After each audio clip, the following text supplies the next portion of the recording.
tell me that you are hypocrite without telling me that you are hypocrite. You are laughing, you are judging this woman who has scandal.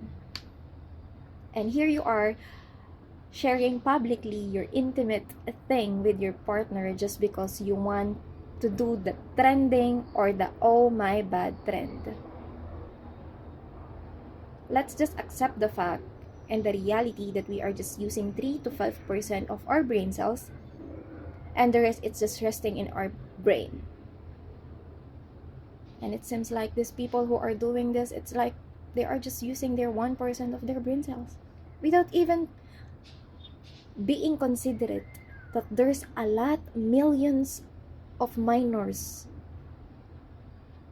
na nakakapanood o makakapanood ng video mo na yan, na content mo na yan. Masaya ka?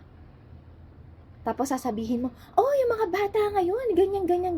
Because you are exposing these things to their mind. You are planting these ideas to their mind. And you are part of it. You have participation on that. What did you get on that? More likes, more comments, and then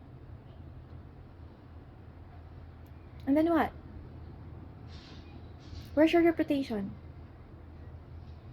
So, I would say you don't have any right to laugh on these women who had a scandal na nagtrending. Na baka nga isa ka pa sa mga nagkalat ng mga link nila. Tapos pag niloko ka ng partner mo, iiyak ka. Imagine, wala ka pa nga kasiguraduhan na siya na nilabas mo yung ganung bagay na ginagawa niya. Kaya nasa taas ang utak para mauna siya dapat.